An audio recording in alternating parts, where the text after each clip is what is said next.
Deep Talks, Tao Te Ching by Deep Trivedi. तो लाओ से कह रहे हैं आगे बढ़ने का भी एक समय होता है। कल्पना करना 2000 वर्ष पूर्व, आगे बढ़ने का भी एक समय होता है, पीछे हटने का भी एक समय होता है, गति करने का भी एक समय होता है, आराम करने का भी एक समय होता है, जोशीले होने का भी एक समय होता है, थकने का भी एक समय होता है, सावधान रहने का भी एक समय होता है। ब्यूटीफुल सूत्र। बस यही जीवन का खेल है। हर चीज का समय है फिक्स है। और समय कहता, मैं आज समय की बहुत गहराई में नहीं जा सकता, लेकिन जो कहते हैं ना कि वक्त की हर शे गुलाम, वक्त का हर शे पे नाम। दुनिया की कोई ऐसी स्पेस नहीं है, कोई ऐसी चीज नहीं है जिस पे समय नहीं है। अभी इस समय भी यहां एक समय है। और वो कहता, वो चिल्ला चिल्ला के सब चीज कहता। और वही आवाज सुनने की कला हमें सीखनी है। वो कला सीख ली आप बादशाह। तो जीवन में गौर करना, फंस कैसे जाते। और वो बादशाह बनना है तो एक ही आवाज कान में जानी चाहिए, समय की।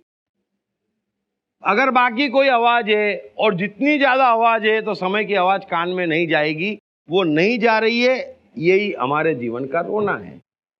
अगर समय क्या कह रहा ये पता चल जाए तो बात समाप्त।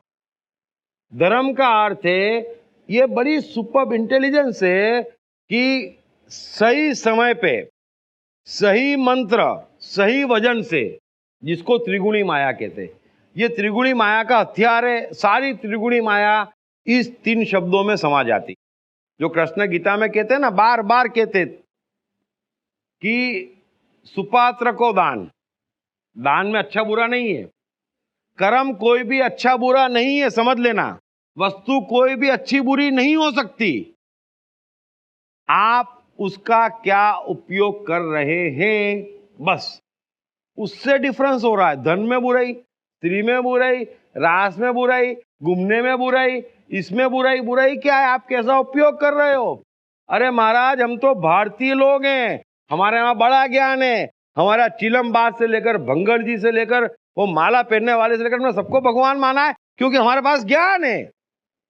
तो सवाल ये है कि क्यों वो भगवान है, क्योंकि हर काम समय पे कर रहे हैं, बस। अगर आप शॉर्ट में पकड़े तो, बाकी अगले में और समझाऊंगा मैं।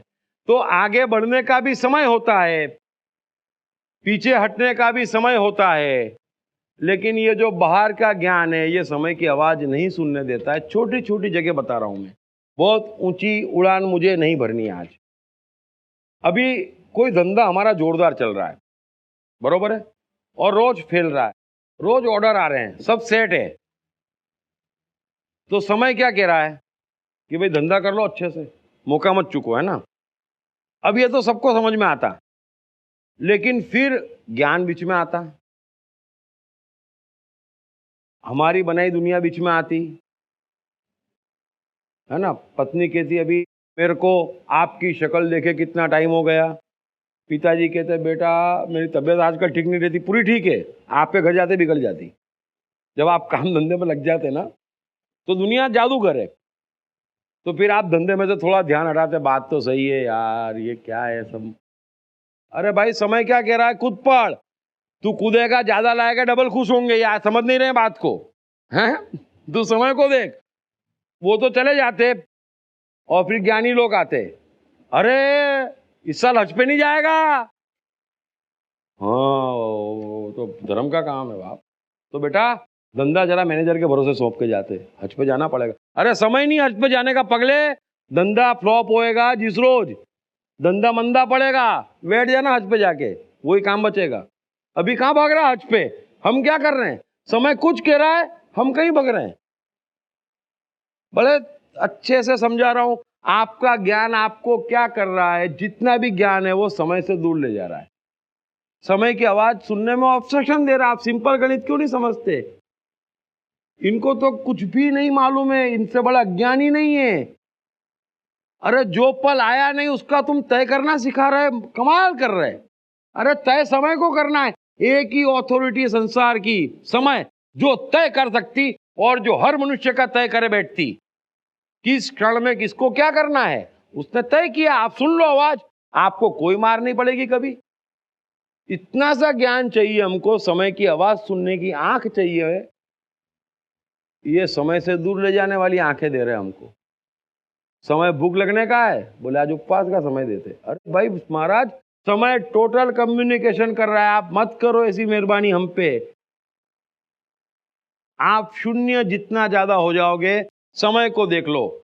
आगे बढ़ने का भी समय होता है, पीछे हटने का भी समय होता है ना। पीछे भी नहीं हटते बनता लोगों से। रिलेशन में,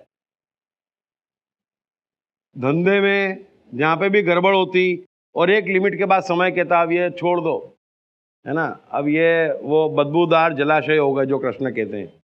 हम कहते हैं नहीं छप छप करके उसको क्लीनिंग करें थोड़ी। तो आप छप छप कर रहे हैं, अधिकांश जगह पर छप छप कर रहे हैं। समय कहता छोड़ दो, आप छप छप करते, छूटता नहीं। पीछे हटते मनुष्य को नहीं बनता।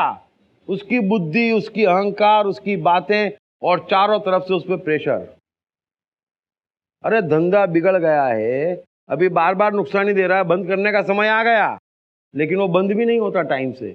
चलो नफा नुकसान धंधे का सिस्टम है, एक नफा नुकसान की चाल अलग होती और एक फुस्सी की चाल अलग होती। अब खत्म हो गया, ये जलाशय हो गया बदबूदार, उसको बंद करने का समय आ गया, फिर आप खींचते उसको, थोड़े साल और खींचते। मैंने कईयों को देखा, क्यों खींचते, 1 2 3 ऑन द स्पॉट, बंद कर दो, बस काम खत्म। Deep Trivedi mobile app available on Google Play Store, Android Smart TV and deeptrivediapp.com. खत्म हुआ इंतजार।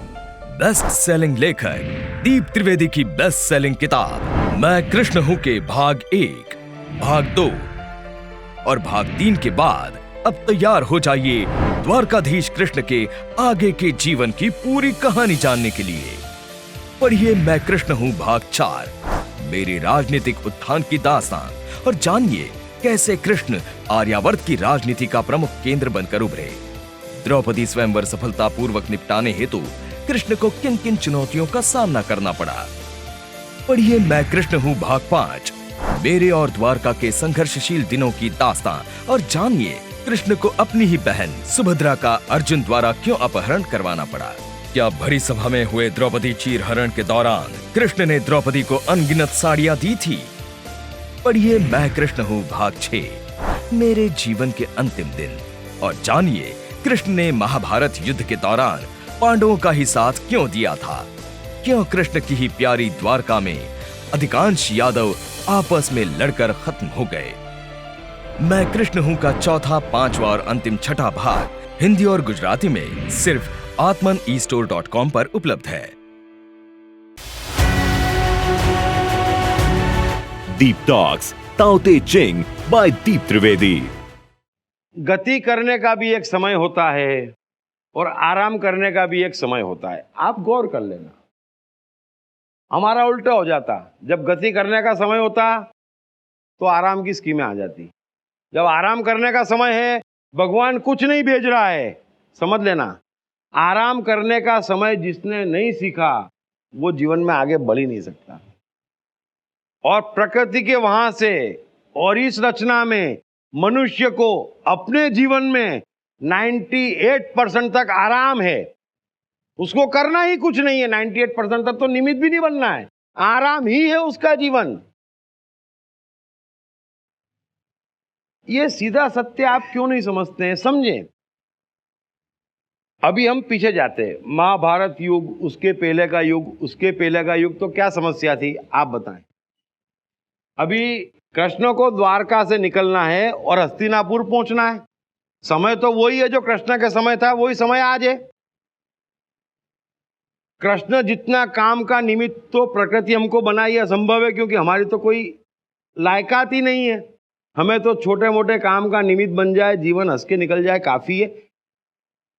द्वारका से निकल के हस्तिनापुर पहुंचने में उनको 20 दिन लगते थे। तो 20 दिन क्या है, कोई काम किया, बस पहुंच रहे हैं।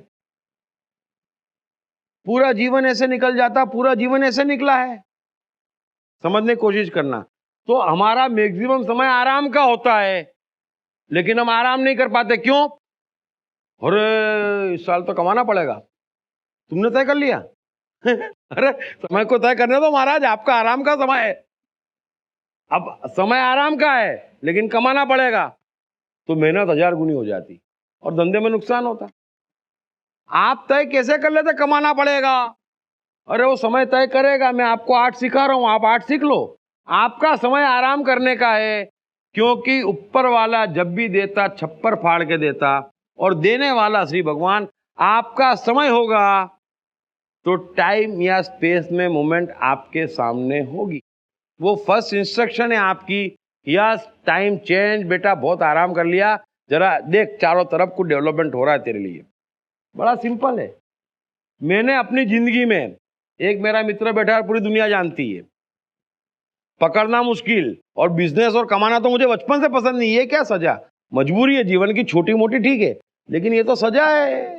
अरे महाराज ये काम बेकार। हाँ, जो मर्जी आती है वो काम करने में तो मजा ही है।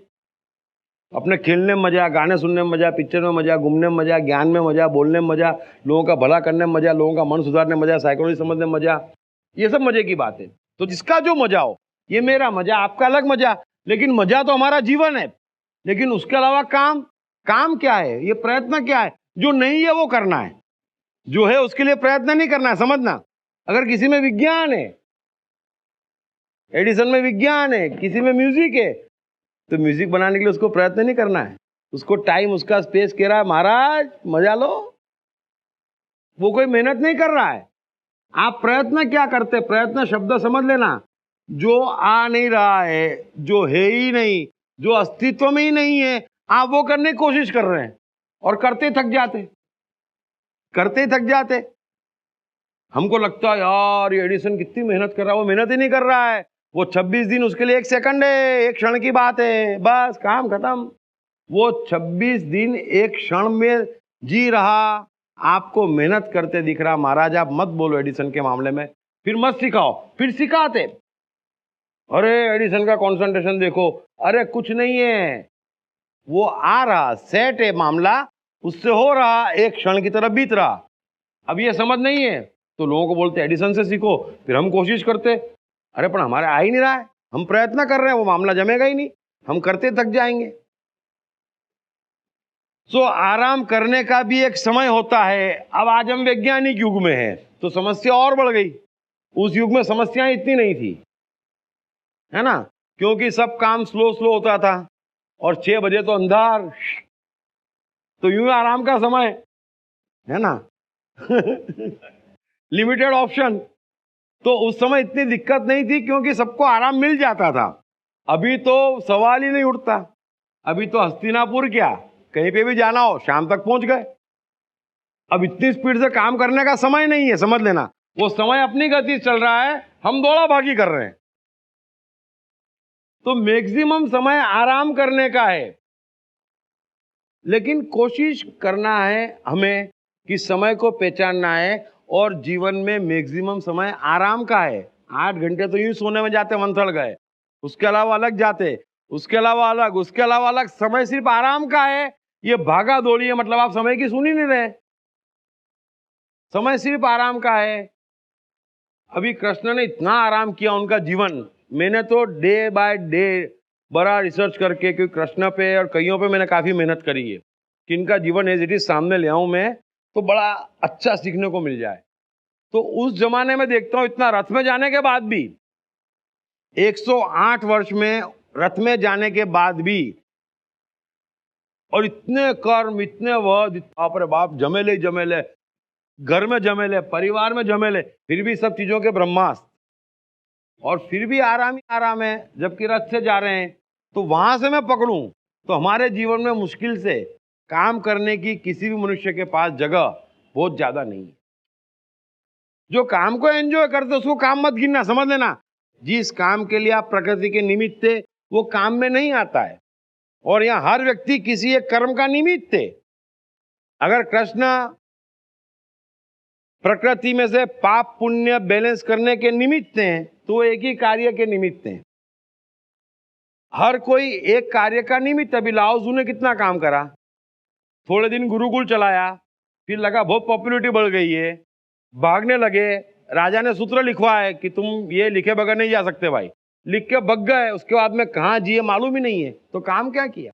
काम तो इतना ही करना है, बाकी उनका पर्सनल जीवन है हर एक का। काम इतना नहीं करना, इतने में चमत्कार होते। अरे कितना ही बड़ा पहाड़ हो, है ना, एक छोटी सी फ्रीक्वेंसी मिलती है और पहाड़ के पहाड़ टूट जाते। तो फ्रीक्वेंसी ही मिलाना है, मामूली सी, खलास, बहुत काम नहीं करना है। Deep Trivedi mobile app available on Google Play Store, Android Smart TV and deeptrivediapp.com। क्या है ब्रह्मांड की सबसे रहस्यमय शक्ति, आत्मा का रहस्य? इस पर से पहली बार पर्दा उठाते हैं बेस्ट सेलिंग लेखक दीप त्रिवेदी अपनी नई किताब आप और आपका आत्मा में। इस किताब में दीप त्रिवेदी आपके जीवन को चलाने वाले ब्रह्मांड की सर्वोच्च सत्ता आत्मा का सरलतम वैज्ञानिक भाषा में विश्लेषण करते हैं तथा आत्मा और उसके आपके जीवन पर पड़ने वाले प्रभाव से संबंधित तमाम सवालों के जवाब भी देते हैं। जैसे आत्मा क्या है? भगवत गीता में कृष्ण ने आत्मा की शक्तियों के बाबत क्या कहा है? आपकी सिस्टम का आत्मा से क्या ताल्लुक है? साथ ही आपके शानदार जीवन के लिए इस किताब में कई सरल टिप्स भी दिए गए हैं, जैसे आत्मा की शक्तियों को जगाने के सूत्र, आत्मशक्ति को अपने भीतर अनुभव करने का स्टेप बाय स्टेप तरीका तथा कौन आत्मा के कितने निकट है ये जानने के सरल टेस्ट। सो आज ही अपनी आत्मा से अपनी निकटता बढ़ाओ और अपने हसीन जीवन की नींव डालो, क्योंकि किसका जीवन कैसा रहेगा ये सीधे तौर पर उसकी आत्मा से निकटता पर निर्भर है। ये किताब अंग्रेजी में the black book of soul, Hindi में आप और आपका आत्मा, मराठी में तुम्ही आणि तुमसा आत्मा तथा गुजराती में तमे अणे तमारो आत्मा के नाम से सभी प्रमुख बुक स्टोर्स और ई कॉमर्स साइट्स पर उपलब्ध है। दीप टॉक्स ताओते चिंग बाय दीप त्रिवेदी। तो आराम करने का भी समय होता है, गति करने का भी समय होता है। समय को कहने दो। अभी हमको सिखाया जाता है बेटा गति करो, तुझे ये बनना जरूरी है। अब है तो फिर गति करनी पड़ेगी, समय हो कि ना हो, तुझे ये पाना जरूरी है, गति करो, करनी पड़ेगी। अरे बालक ये क्या कर रहा है, ये छोड़ो, तो गति करनी पड़ेगी। आप गति कर रहे हैं, गति का समय नहीं है। गति करने का भी समय होता है, आराम करने का भी समय होता है, जोशीले होने का भी समय होता है ना। हम तो किसी से भी और कोई भी आ जाए, हमको तो असत्य पसंद ही नहीं है और सामने दाऊद आ जाए तो बोलना पड़ेगा जा यार, गवर्नमेंट ऑफ इंडिया से निपट भाई, तू हमारा क्या लेना देना है। जोशील होने का भी समय होता है, बड़े ध्यान से समझ लेना। हम बेमतलब जोशीले हो जाते, लोग बाग ताव पे चढ़ाते थे हम सिद्धांतवादी। मैं आपसे कहूं एक बात, वो कहते ना प्राण जाए पर वचन न जाए, ये सूत्र क्या है फिर? अगर कृष्ण कहते पल पल जीवन है तो वचन नहीं है, तो मैं एक राज की बात बताता हूं भाई। मैं सिंपल तरीके से कह सकता कि सूत्र में ही लिखा हुआ है कि वो सूत्र क्या कह रहा है, प्राण जाई पर वचन ना जाई। तो वचन संभाली तो प्राण जाई, समझो ना यार, सूत्र में लिखा हुआ है ना। तो क्या टेंशन है? मुझसे क्यों पूछते हो, मुझसे क्यों कहलवाते हो? सत्य अटल है, क्षण क्षण है। वचन निभाया, प्राण गया। अब आप पूरी रामायण पढ़ लो और कृष्ण का जीवन पढ़ लो, तो सारी समस्या इस क्षण से बाहर जाने में है।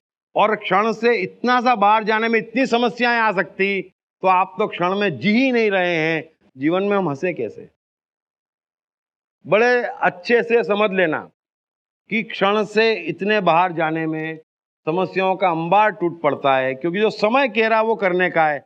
समय चिल्ला चिल्ला के कह रहा है।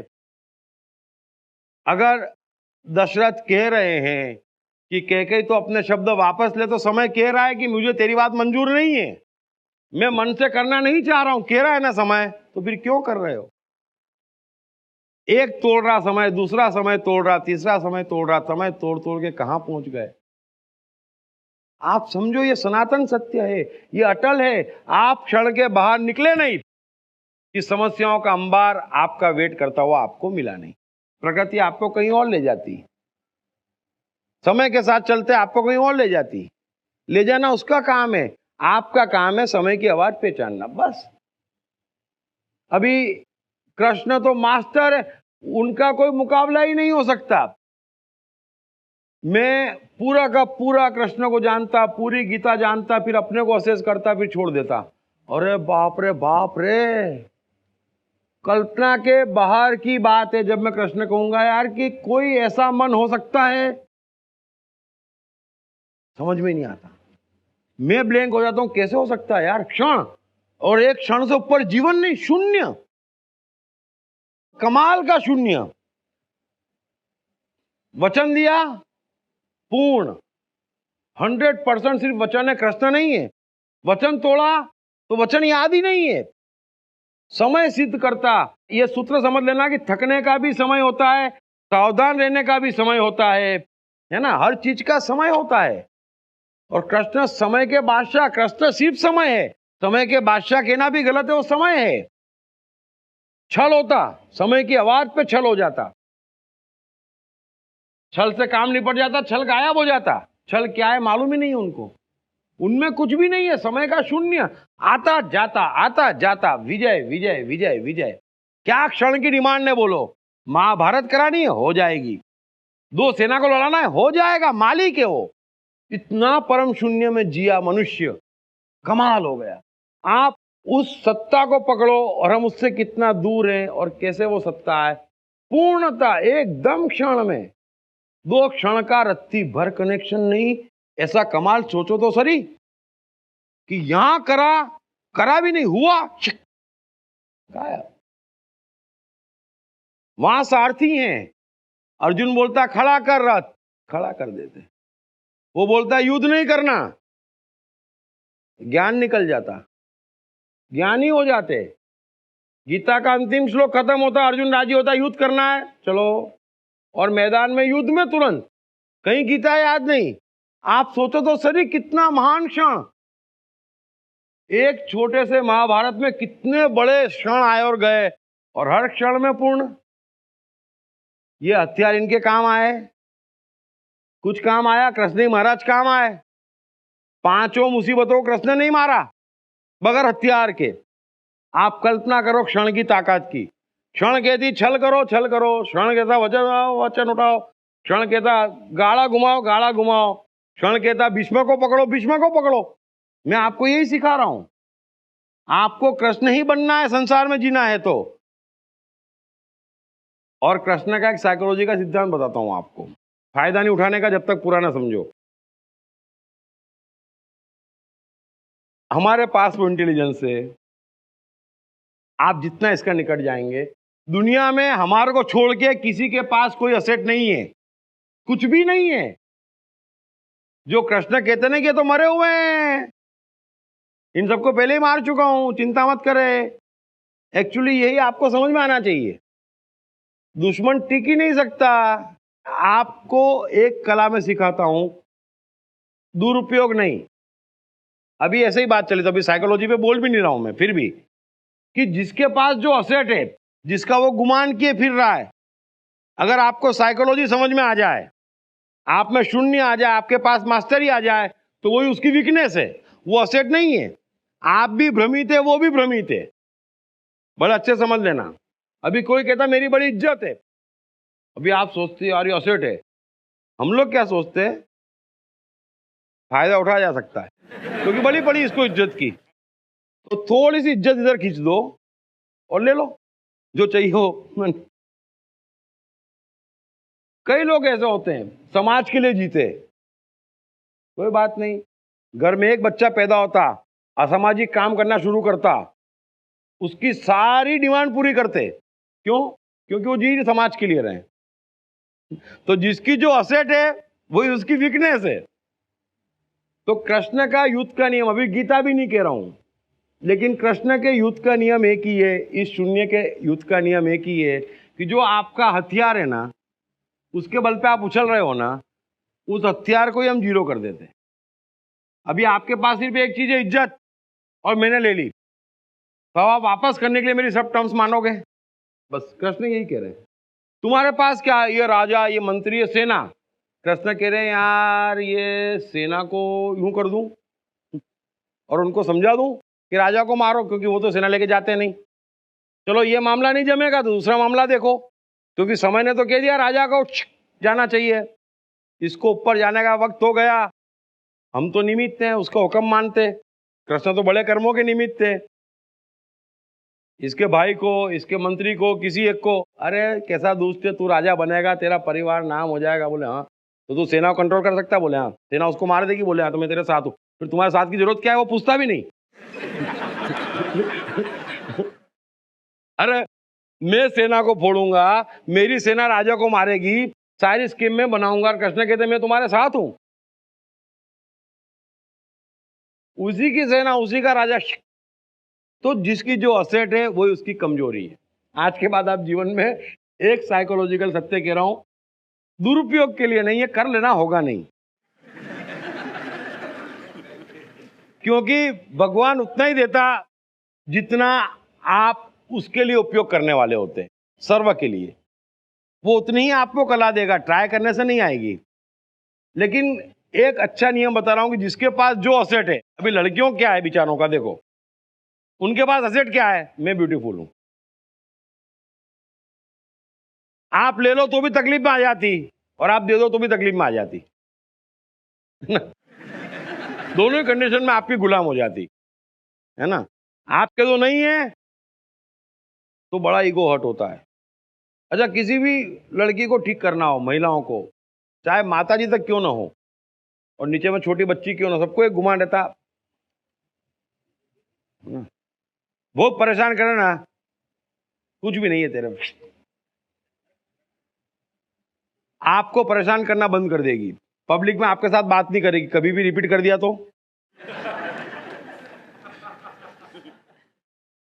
जिसकी जो असेट है ना वही उसकी कमजोरी है, आप समझ लेना। Deep Trivedi mobile app available on Google Play Store, Android Smart TV and deeptrivediapp.com.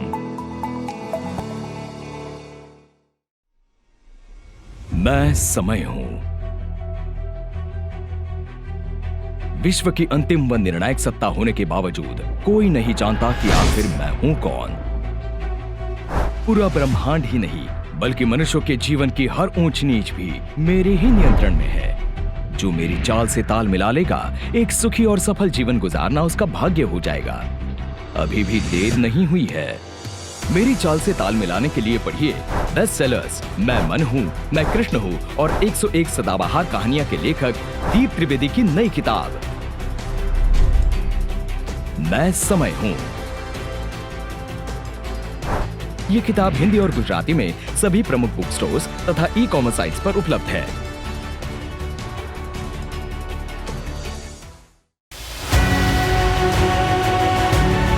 Deep Talks, Tao Te Ching by Deep Trivedi.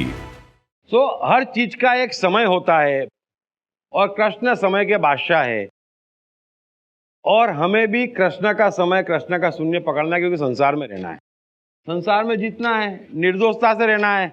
और फिर जब सन्यासी लोग कहते हैं क्या तेरा क्या मेरा सब मुझे दे दे, तो हम भी यही कह रहे हैं, हमको भी ये कला सीखना, भाई क्या तेरा क्या मेरा, योग्य को दे दे, है ना। तो हम योग्यता बढ़ाने की कोशिश में है ताकि प्रकृति की नजर पड़े और सबसे लेके हमको दे दे।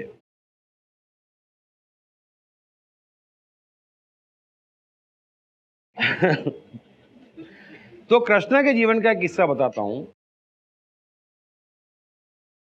बड़े अच्छे समझना कि अभी कृष्ण मथुरा में गए, कंस ने निमंत्रण दिया कि यार उसको वहां तो मार नहीं पा रहा हूं, वृंदावन में कुछ न कुछ चक्कर गड़बड़ हो रही है, तो इधर बुला लूं और मैं उसको मार डालूं। पहुंच गए महाराज, सब परिस्थितियां हुई, चलो 2 मल भेजे, उनको भी कृष्ण ने मार दिया, चाणूक और मुष्टिक। वो कुंवलियापीठ हाथी था, वो भी कृष्ण पे दौड़ाया, उसको भी मार दिया। और गए समारोह में, जो कंस ने जिस समारोह में बुलाया था वहां गए, इन दोनों को मार के पहुंचे। व्यवस्था कर दी थी कि महाराज समारोह में पहुंच ही ना पाए, पहले ही मर जाए। लेकिन जब कृष्ण समारोह में पहुंच गए तो कंस चमक गया, अरे ये तो यहां पे आ गया, मतलब दोनों मेरे हथियार फ्लॉप। कंस तो देखते ही चौंक गया और एकदम घबरा गया, पागल हो गया। तो उसने आदेश दे दिया, बड़े अच्छे समझना, उसने आदेश दे दिया कि भाई इसके दोनों पिताओं को, मतलब वासुदेव और नंद को, इसके पूरे परिवार को, इसके साथ आए ग्वालों को, सबको खत्म कर दो। अब एक चीज मैं आपको बता रहा हूं, मैंने आपसे पहले ही कहा कि ये सारे हथियार हैं, लेकिन यूज में कब आएंगे? जब आप शून्य में जाएंगे। अगर आप शून्य में गए तो कोई दोस्त दुश्मन नहीं है, कोई अपना पराया नहीं है, कोई भेद नहीं है। दाने दाने पे लिखा है खाने वाले का नाम। योग्य आदमी तक प्रकृति भी पहुंचा रही है, और आपका भी काम है कि सब कुछ योग्य जगह हो जाए, है ना? तो हम भी उस कोशिश में लगे हैं कि ये जो हजारों करोड़ ले लेके गरीबों के आश्रम बनाए हैं, वो वहां से 1000 करोड़ निकल जाए, योग्य जगह पे पहुंच जाए। ये हमारा कर्तव्य है। सब चीज वापस अपनी योग्य जगह पे पहुंच जाना चाहिए, बस। तो कंस कृष्ण पे कितने भी हमले करे, बड़े अच्छे समझ लेना, कृष्ण को यह ज्ञान था कि देने वाला श्री भगवान, तो उसके हमले भगवान भिजवा रहा है। कंस मेरा दुश्मन नहीं है। तो उन्होंने कभी भी कंस पे या किसी भी उनके दुश्मन पे जीवन में किसी ने उनको 50 बार मारने की कोशिश करी होगी, पलट के वार नहीं किया। बड़े अच्छे समझ लेना। तो इतना गहरा साइंस उतारने के लिए इतनी गहरी साइकोलॉजी भी समझना जरूरी है। कृष्ण का मन भी, वो मन हमको बनाना पड़ेगा कि जो दुश्मनी निकाल रहा है वो हमारा दुश्मन नहीं है। हम उस पर वार नहीं कर सकते जब तक कि एक पॉइंट नहीं आ जाता। लेकिन वो पॉइंट क्या है कि वो मुझे मार रहा है, मुझे परेशान कर रहा है, मुझे गलत बोल रहा है, इसमें कोई गलती नहीं है, क्योंकि मैं तो हूं ही नहीं, मैं तो शून्य हूं। परेशानी कब खड़ी हो रही है? जब उसके कारण से दूसरे 1000 परेशान हो रहे हैं, क्योंकि वो शून्य नहीं है, उनको परेशानी भोगनी पड़ रही है। फर्क समझ लेना। तो कृष्ण ने जिनको भी मारा, वो कभी उनमें से किसी को हाथ नहीं लगाया जो कृष्ण का दुश्मन है। हाथ तभी लगाया जब वो सर्व का दुश्मन हो गया। ये फर्क समझ लेना। अभी हमारे सारे सर्टिफिकेट कैसे हैं कि इसका मेरे साथ व्यवहार कैसा है, ये सर्टिफिकेट नहीं हो सकता। सर्टिफिकेट ये है उस आदमी का कि तेरा व्यवहार दूसरों के साथ कैसा है। कोई आदमी 24 घंटे मेरा काम करे और 50 को परेशान करे तो वो मेरा दोस्त नहीं हो सकता। ये मेरा क्लियर है। बड़ा सिंपल है। आप मेरा क्या कर रहे हैं उससे हमें कोई लेना देना नहीं, क्योंकि हम तो है ही नहीं, और हम आपके भरोसे नहीं बैठे हैं, आपके करने पे नहीं बैठे हैं। आपके करने का हम पर कोई असर ही नहीं हो रहा है। हमारे पास तो एक ही चीज का असर है कि तुम यहाँ धरती पे खड़े हो, उस धरती को क्या दे रहे हो, बस। वो हमारी और आपकी दोस्ती दुश्मनी का क्राइटेरिया है। तो कंप्यूटर जब हम बढ़ेंगे तो ऐसे परफेक्शन आएगा, ऐसा परफेक्ट जिएंगे तो ये सब हथियार हो जाएंगे, तभी ये सब खेल होगा। तो खेल धीरे धीरे बढ़ेगा। तो अब कंस का वध करना जरूरी हो गया, क्योंकि अदरवाइज इतने लोग मारे जाएंगे। तो कृष्ण ने पहली बार कंस पे हमला किया, क्योंकि वो पूरी परिस्थितियां मैं आपको समझा रहा हूं, तो आपको चीज जो मैं समझाना चाह रहा समझ में आ जाए, क्योंकि कुछ जगह छोड़ना नहीं चाहता मैं कोशिश करके। अब कंस को तो मार दिया। अब उनकी जो कंस की जो 2 बीवियां थी, आपती और प्राप्ति, तो दोनों सगी बहनें थी। और जरासंध जो उस समय का सबसे बड़ा शक्तिशाली राजा था, जिसका वर्चस्व था, उसकी सगी बेटियां थी। अब कृष्ण को तो मालूम नहीं, यहां तो कंस को मारना जरूरी, मार दिया, वो बात तो खत्म हो गई। लेकिन ये दोनों मामियां बड़ी परेशान हो गई और खूब रोई। और आप शास्त्र पढ़े तो आपको लगे कि हाँ, ऐसा दर्द भी हो सकता है। मतलब कि कंस तुम गए क्यों, अब हम करेंगे क्या, तुम ये जमीन पे क्यों लेटे हो, पागल हो गई दोनों। मुलायम बिस्तर पे सोने वाले, हिलते क्यों नहीं, खाते क्यों नहीं, बोलते क्यों नहीं, और हम करेंगे क्या, और तुम वाकई चले गए तो हमारा जीवन क्या और ये क्या। अब इतना विलाप हुआ और मन में बड़ी परेशानी। और कृष्ण महाराज सामने देख रहे हैं कि ये क्या गड़बड़ है, ये कंस तक तो चला गया, ये नई मुसीबत क्या आ गई, क्योंकि मामिया मुसीबत हो गई है। तो क्योंकि टाइम में जन्म ले लिया, टाइम में जन्म ले लिया कि ये पति गया है, अभी थोड़े दिन बाद टाइम में और जन्म अगला आएगा कि ये कृष्ण कहाँ गया है, बोले मुसीबत खड़ी हो गई। मैं आपसे क्या कह रहा हूं, पहले चीज टाइम में घटती फिर स्पेस में घटती। कृष्ण इंटेलिजेंट है, उन्होंने सोचा कंस गया मामला समाप्त। कंस तो गया लेकिन मामियों का रोदन देखा तो टाइम में क्या आया समझ जाओ। मैं आपको ये समझाना चाह रहा हूं, आर्ट है ये, इंटेलिजेंस है। तो समझ गए कि ये टाइम में भी आया है, तो दूसरा टाइम आने का बाकी है कि कृष्ण का कुछ करो। इसने मेरे पति को मारा और टाइम में आया वो जरासंध के पास गई कि 2 छोकरे आए थे मथुरा से, मेरे पति को मार दिया। अब बेटी और जरासंध, बस बोल दिया कृष्ण को खत्म कर दूंगा। आए मथुरा में सेना लेके। अब तब तक कृष्ण मथुरा में सेट तो हो गए थे, और कंस के जो पिताजी थे नाना उग्रसेन, उनको कृष्ण बड़े पसंद आने लग गए थे और दोनों मिलकर राजपाट करते थे।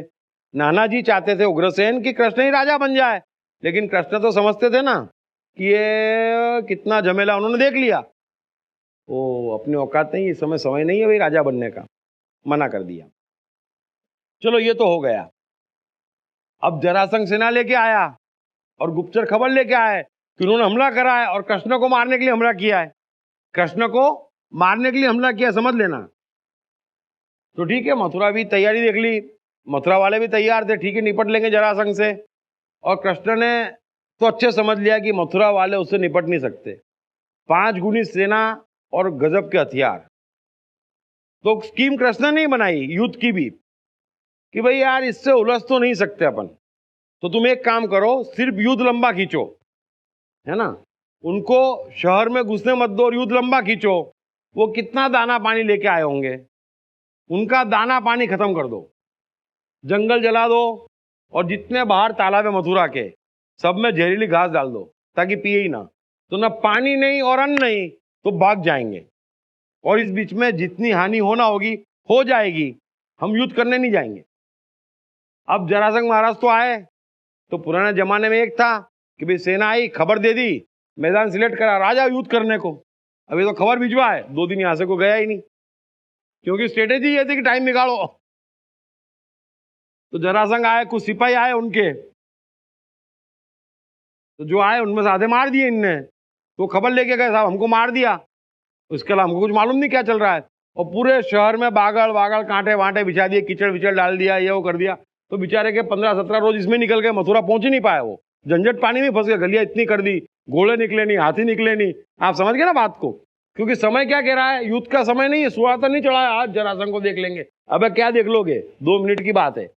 लेकिन वो बलराम, देखो अभी आप जब कृष्ण का जीवन पढ़ेंगे ना, तो अगर अकलमंद दोस्त हो ना अपना, तो दुश्मन की जरूरत ही नहीं है। और बलराम ने जीवन भर ये रोल निभाया कृष्ण के साथ, वो प्रॉब्लम और बड़ी कर देवे। अरे बोले ये डर डर के युद्ध नहीं करते, सामने चलो मैं बैठा हूं और सब आ जाओ। अरे कृष्ण बोले चुप, क्या सामने चलो और सब आ जाओ, बोले मार डालेंगे वो लोग। अरे बोले मैं गदाबाज हूं, जरासंध का सर फोड़ दूंगा। तो बोले क्या जरासंध तेरे को वहां अकेले मिलेगा, जरासंध तक तू पहुंच जाएगा? अरे रास्ते में शिक बेकार की बात करते हो। तो उसको भी समझाए, लोगों को भी समझाए। चलो परेशान हो गए, जरासंध महाराज वापस चले गए। वापस चले गए, ये बात तो समाप्त हो गई। लेकिन मथुरा की ताकत कितनी, और कंस का शासन भी ऐसा था कि कोई बहुत ज्यादा राजकोष भी नहीं, पैसा भी नहीं, सैनिकों को तनख्वाह भी नहीं, और छोटे मोटे हथियार थे, खत्म। चलो कोई बात नहीं, करना क्या, हथियार का। जरासंध तो चला गया, लेकिन जरासंध एकदम पक्का, वो समझ गया कि गड़बड़ क्या करी छोकरे ने, इनने बदमाशी क्या करी। बोले तो अगली बार तो हमको सीधे मथुरा जाना है ना, तो दाना पानी 3-4 महीने का लेके पहुंचेंगे, और पक्के सिपाही ले जाएंगे, और सिर्फ घोड़े लेके जाएंगे, ठाक ठाक ठाक ठाक ठाक। तो जरासंध तो चला गया। अब यहां क्या हुआ मथुरा में कि जो मथुरा के छोटे मोटे व्यापारी थे, खास करके अपने ये सत्राजीत, जो छोटा मोटा राजा भी था और मथुरा का व्यापारी था, और ये जो मथुरावासी सब एक हो गए, कई लोग, कि बोले अरे कृष्ण रहेगा ना तो जरासंध बार बार आएगा, इसको मथुरा से भगाओ। अब नाना जी तैयार नहीं और मथुरा वाले कृष्ण को रखने को तैयार नहीं कि भाई उसको मथुरा से कोई दुश्मनी नहीं है, दुश्मनी कृष्ण से है, वो कृष्ण को मारने आएगा, हैं, गेहूं के साथ हम भी पिसा जाएंगे, धुन भी पिसा जाएगी, अपने को नहीं चाहिए। तो नाना जी को अल्टीमेटम दे दिया कि 15 दिन का टाइम, कृष्ण को भगाओ नहीं तो हम भगा देंगे। अब कृष्ण मथुरा छोड़ के जाए क्या बेचारे, समझ लेना कहाँ जाए। ऑप्शन है, कोई जगह देखी नहीं, जीवन भर वृंदावन में रहे 18 साल, मथुरा के अलावा कुछ देखा नहीं, और मथुरा में जानते नहीं किसी को, और वो रखने को तैयार नहीं, तो जाऊं कहाँ, वापस वृंदावन। तब तो पूरा वृंदावन खत्म कर देगा जरासंध, तो वृंदावन तो जा नहीं सकते बेचारे, जाए कहाँ। तो उनको ठीक है, अब समझ लेना, आपकी जो समय के भरोसे जीते ना, उनको ये समझ में आता है कि भाई ये रखेंगे नहीं, वृंदावन जा नहीं सकता, कहाँ जाऊं ये समय डिसाइड करेगा। हम सोचते नहीं, आपको लगता है कि हमको सोचना पड़ेगा। लाओ से कह रहे हैं कि आप प्रयत्न मत करें, सब सेट हो जाएगा। मैं आपको थोड़ा सा इससे समझाने की कोशिश कर रहा हूँ, आप डिटेल में समझे कि मैं क्या कह रहा हूँ। तो अचानक ऐसा हुआ कि सांदीपनि जी आ गए मथुरा में, तो उग्रसेन को आइडिया उग्रसेन को आया कि इसको भगाने का कह रहे हैं, तो क्यों ना मैं कृष्ण को शिक्षा के लिए भेज दूं इनके आश्रम में, तो मेरा कृष्ण सुरक्षित, क्योंकि हिंदुस्तान में कहीं पे भी जाएगा जरासंध छोड़ेगा नहीं, क्योंकि सारे राजा उसके प्रभाव में है।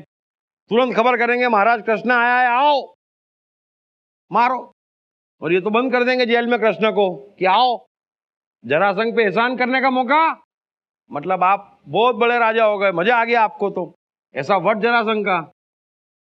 तो उग्रसेन ने आइडिया लगाया कि तुम सांदीपनि जी के आश्रम में चले जाओ पढ़ने, और सांदीपनि जी को राजी कर दिया। अब आश्रम पे हमले वर्जित थे, आश्रम पे कोई हमला नहीं कर सकता। ये तो चले गए सांदीपनि जी के आश्रम में, रास्ता निकल आया, सोचने की जरूरत नहीं है, बराबर है। संकट तो कृष्ण का जीवन ही संकट है, लेकिन वो समय पे कुर्बान है, बस देख रहे हैं। तो लाओस से क्या कह रहे हैं कि कितनी ही बड़ी मुसीबत आ जाए, आज सिर्फ अलर्ट हो जाओ और रास्ता समय को ढूंढ के लाने दो, तब तक आप कुछ मत करो। अब समय कहीं से भी खबर लेके आएगा, सांदीपनि जी आ गए, उग्रसेन आ गए, किसी को विचार आया, समय का काम है, आपको सब सेट करके देगा। एक बटन दबाओ, समस्या से बाहर, बड़ा सिंपल जीवन है। Deep Trivedi mobile app available on Google Play Store, Android Smart TV and deeptrivediapp.com. दीप त्रिवेदी अपनी नई किताब 101 सदाबहार कहानियां में सर्वकालीन सर्वश्रेष्ठ कहानियों और चुटकुलों को और भी रोचकता प्रदान करते हुए उनके गहरे साइकोलॉजिकल और फिलोसॉफिकल पहलुओं को सार के रूप में अपने ही अनोखे अंदाज में समझाते हैं। यह किताब अंग्रेजी, हिंदी, मराठी तथा गुजराती में atmanistore.com और सभी प्रमुख बुक स्टोर्स तथा ई-कॉमर्स साइट्स पर उपलब्ध है। Deep Talks, Tao Te Ching by Deep Trivedi. अब वहां ऐसा हुआ गड़बड़ कि सांदीपनि जी ने 6 महीने में कह दिया कि तुम्हारी शिक्षा पूरी हुई, भागो। अब कृष्ण बोले भागो मतलब जाऊं क्या है, तो मर गए, है ना, तो कहां जाएं। बलराम को तो ये सब टेंशन नहीं, वहां तो जरासंध ढूंढ रहा है और मथुरा वाले रखेंगे नहीं। भाई ये तो रास्ता बीच का निकला 6 महीने का, अब क्या, तो कहां जाए। फिर समस्या खड़ी, तो अपने थोड़ी सोचना है कहां जाए, अपन ने सोच लिया कि ये समस्या है, कहां जाए ये समस्या, अब क्या करें।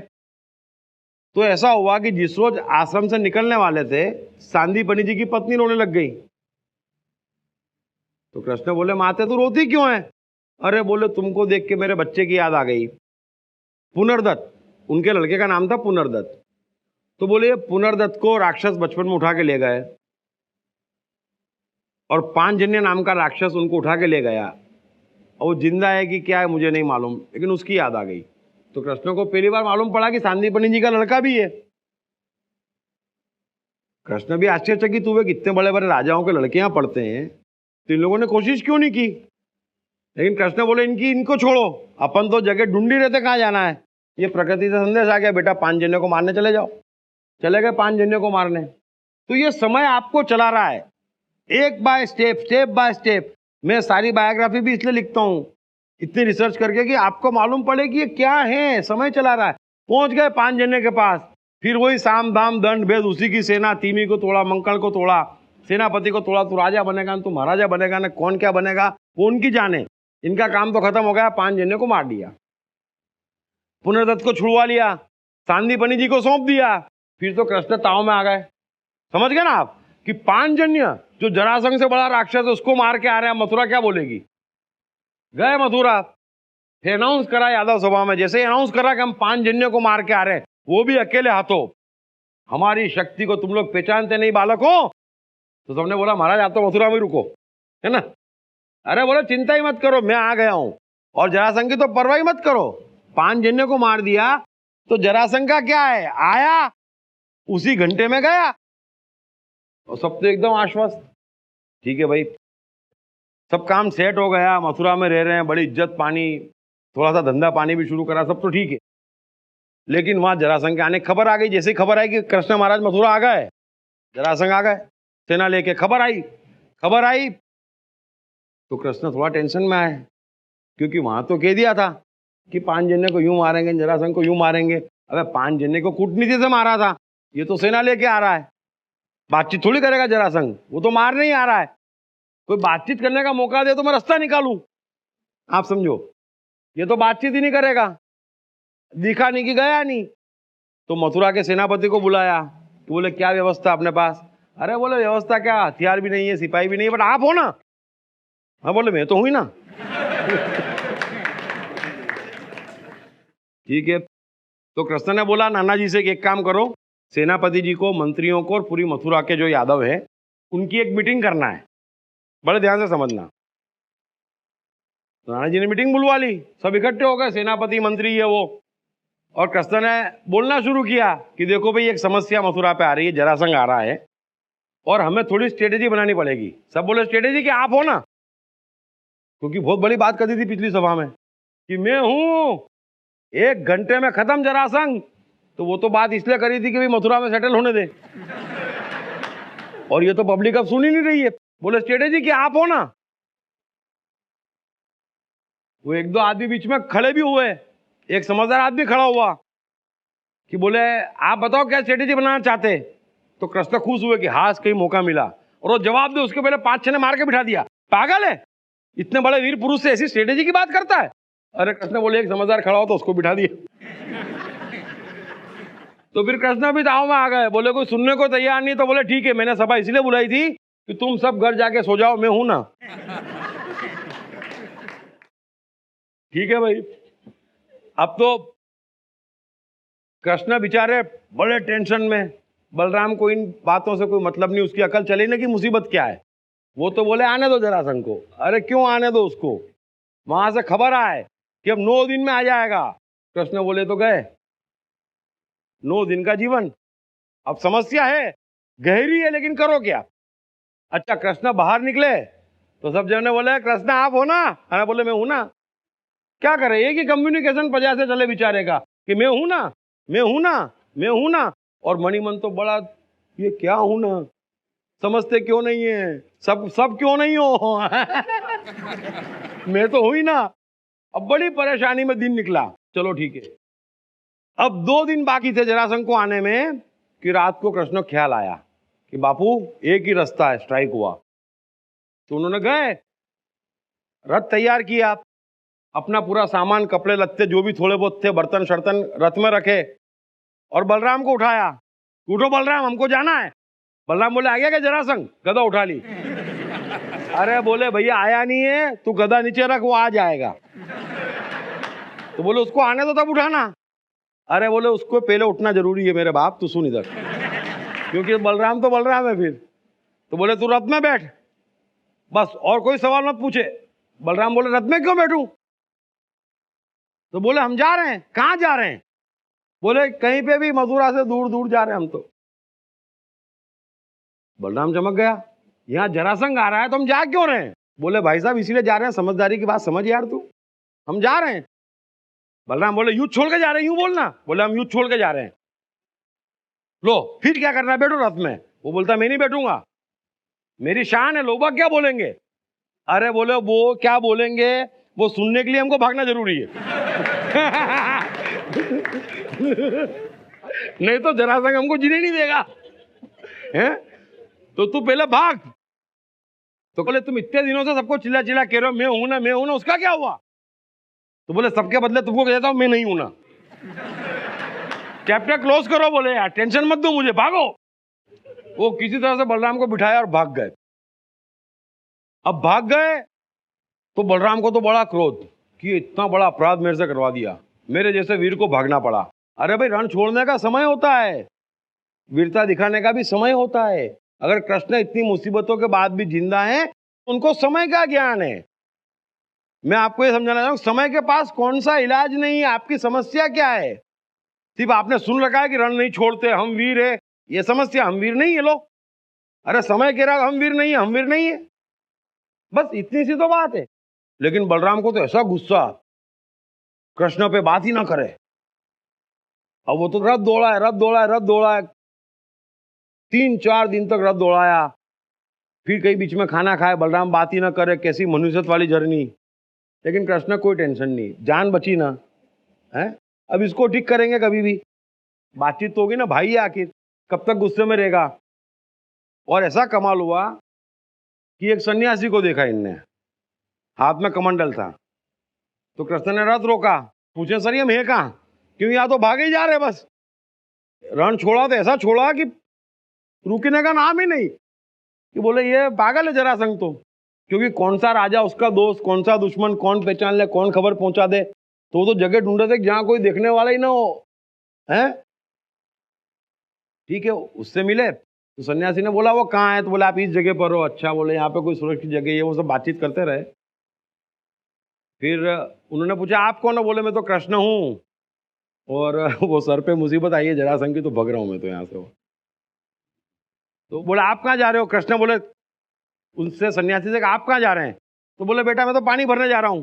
तो बोले मैं भर के ले आता हूँ। बोले नहीं, मनुष्य को अपना काम खुद करना चाहिए, पानी मुझे चाहिए, भरने में जाऊंगा। ये कह के वो सन्यासी चले गए।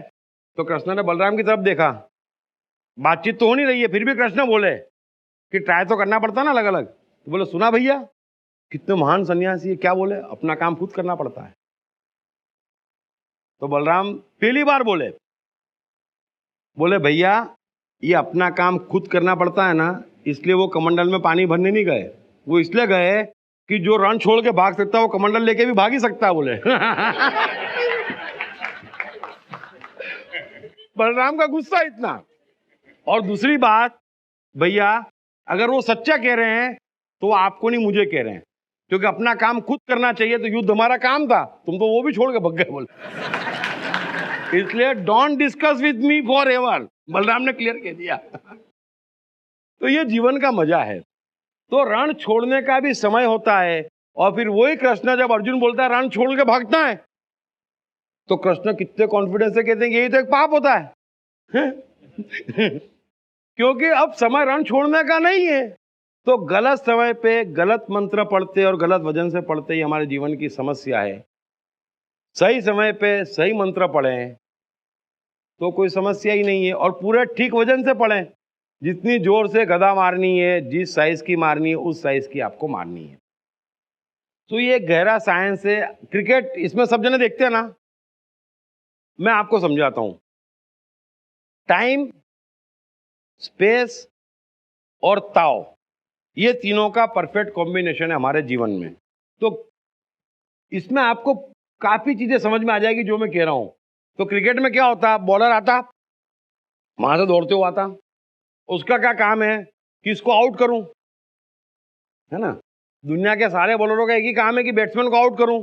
हम बैट्समैन हैं, हमारे पास बैट है, हमें क्या करना है, या तो बॉल से बचना है या बॉल को मारना है, बरोबर है। अब उसमें खेल क्या है पूरा, कि भाई बॉल जब आती है तो बैट यानी स्पेस से परफेक्ट जगह टकरानी चाहिए, फिर परफेक्ट टाइम पे टकरानी चाहिए, परफेक्ट टाइम पे टकरानी चाहिए, फ्रैक्शन ऑफ सेकंड भी इधर उधर नहीं, और परफेक्ट वजन से बैट घूमना चाहिए, तीनों डायमेंशन सेट होना चाहिए, तो जाके बॉल बाउंड्री पे जाती, बराबर है। अब आप मुझे ये बताएं कि जो जीवन टाइमिंग का खेल है, हमको ये टाइमिंग सीखना है। सिर्फ क्या सीखना है, टाइमिंग। बॉलर दौड़ के आ रहा है, हमें बॉलर नहीं बनना है। पहली दिक्कत क्या है, सारी शिक्षा हमको बॉलर बना रही है। और बॉलिंग भी कैसी सिखा रही मालूम है? खुद पे बाउंसर फेंकने की। हम अभी खुद पे बाउंसर फेंक रहे हैं, ठक ठक, जो शिक्षा है। तो हमें एक ही आर्ट सीखनी है कि सही समय पे सही जगह से हर बॉल को परफेक्ट वजन से मारना है, जो भी बॉल आ रही है। अपने को बॉलिंग करना नहीं है, हमें बॉलिंग सीखना नहीं है, किसी को भी करना नहीं है। मजदूरी का काम क्यों करें? हमारे पास टाइम है, हमारे पास स्पेस है, हमारे पास थर्ड डायमेंशन है। हम बैट्समैन है, स्ट्रोक मारेंगे और उसका ज्ञान नहीं हो सकता कि भाई इस टाइम पे ऐसी बॉल आए तो बॉल रोज नहीं आती, पिच रोज नहीं होती। सो एक अनुभव भीतर हो कि परफेक्ट टाइम पे कैसे मारना, तो ही आप बच सकते। इसका कोई ज्ञान, इसकी कोई किताब नहीं हो सकती टाइमिंग की। Deep Trivedi mobile app available on Google Play Store, Android Smart TV and deeptrivediapp.com। मनुष्य जाति के इतिहास की सबसे अद्भुत किताब दीप त्रिवेदी द्वारा 6 भागों में लिखित कृष्ण की संपूर्ण आत्मकथा मैं कृष्ण हूँ की 6 बुक की ये कंप्लीट सेट हिंदी और गुजराती में सभी प्रमुख बुक स्टोर्स और ई-कॉमर्स साइट्स पर उपलब्ध है। कैसे अनपढ़ एडिसन 1000 से ऊपर पेटेंट्स रजिस्टर करवाने वाले वैज्ञानिक हो गए? कैसे पेट्रोल पंप पर पेट्रोल भर रहे धीरू भाई इतने बड़े व्यवसायी हो गए? कम पढ़े लिखे व स्कूली शैतान कैसे स्टीव जॉब्स हो गए? सफलता के पैमाने अनेक, कारण सिर्फ एक, मन की शक्तियाँ। मन की शक्तियों को जगाने तथा एक सुखी और सफल जीवन जीने के लिए पढ़िए दीप त्रिवेदी की बेस्ट सेलिंग किताब मैं मन हूँ।